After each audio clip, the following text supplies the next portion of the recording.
first talked about this seminar, we talked about having the opportunity to sit down with a limited number of people and talk in depth about trading.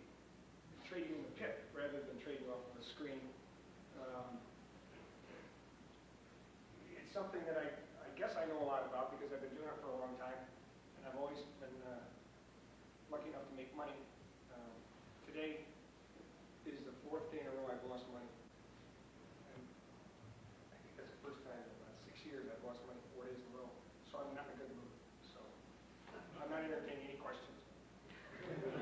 I'm not repeating myself, so don't ask me to repeat anything. Now, I was thinking about this. I took a shower before I came up here, and you know, I cried a little bit. And when I got done with that, I started thinking, do I want to be a good loser?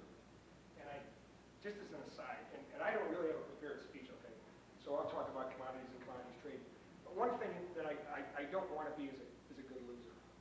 I don't think anybody in this room wants to be a good loser.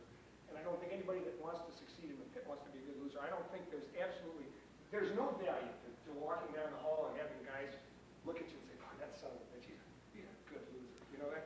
He doesn't get upset. He likes to lose. He smiles. He's a good loser. That's the alpha school of trading, and I don't buy it. Nobody wants to lose, and nobody wants to be a good loser. Now, there's a difference between being a rotten loser and being mean to your dog or mean to your kids when you lose, and being dishonorable because you're losing. And I hope, particularly in these times, that everybody in this room, if you're going to trade in a pit, I hope everybody in this room makes a commitment. Please, please, don't be a goddamn thief, okay? There's plenty of money that goes around. It's the best business in the world. When I think about it, brokers, particularly brokers in the United States Treasury Bond Board of Trade, make more money with less risk than anybody in the nation except for those guys in Florida with cigarette boats. And I don't think anybody in here has to be dishonorable in trading. And we're in a new era now. I think there was a time when I liked being a commodities trader, and when people said, you know, what do you do for a living? I said, well, I'm a commodities trader. I liked that because there was a veil of secrecy that surrounded the Board of Trade. And everybody knew that we risked millions every day and all that bullshit. And they didn't know exactly what we did, but they were fascinated by the fact that we were commodities traders. I know that when I was down in Florida about 3 or 4 weeks ago, I told John Musso, who's here, he should be giving this class. I told John Musso, a fella asked me in Florida what I did for a living for the first time in my life. Instead of saying, geez, I'm a commodities trader at the Board of Trade, I went, geez, I'm in investments. Okay, so this is a new era. And not to preach at you, but please, let's be honorable. I mean, you know, you can take your lumps, and even if you blow out, let's blow out honorably. And if you blow out honorably, I'm sure there are enough guys down here that have made enough money that you can come back and talk and get away and back into the business. Don't burn any bridges when you leave, if you ever leave, and please don't do anything in the pit that's going to affect all of us. Because I think some of the crap that's going on, particularly at the Merc, I can say that because I'm on the board, okay? I think it's going to affect all of us. And I don't like the idea of standing in a pit and not knowing if the guy next to me is a team. I don't like that. I don't like the way the business has evolved.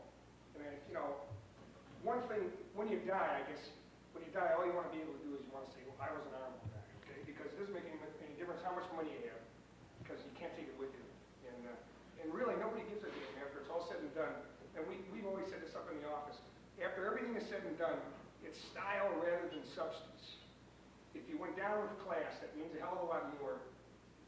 If you lose money on a trade, I think it means a hell of a lot more because in 6 months, no matter how much you lost on that particular trade, you're not even going to remember the trade, okay? So style rather than substance. That's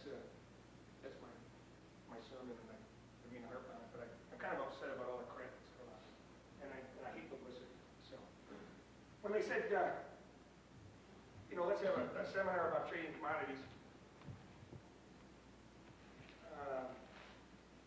there were really only 4 things that I wanted to talk about. And if you understand these 4 things, I think everybody in here can be a commodities trader. Okay, and these are real basics. And unfortunately, I can talk about any one of these areas for 5 hours at a time. But I'm going to try and cover all 4 sections. As I go, if you have a question, please just pop your hand up, okay? And we'll stop. Let's start at the beginning. People in here I see have varying degrees of experience. Okay, some of the people are established traders, and a lot of you, I suppose, are brand new traders. There's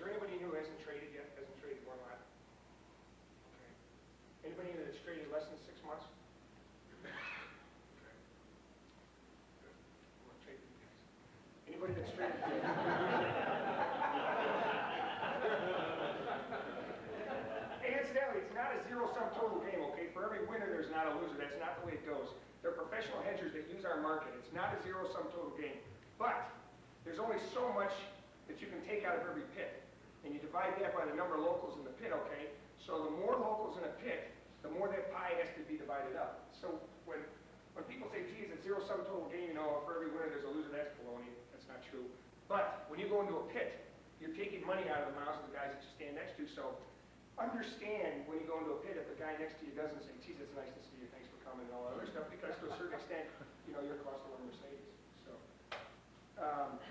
4 things about commodities trading. We'll start with the first one, okay?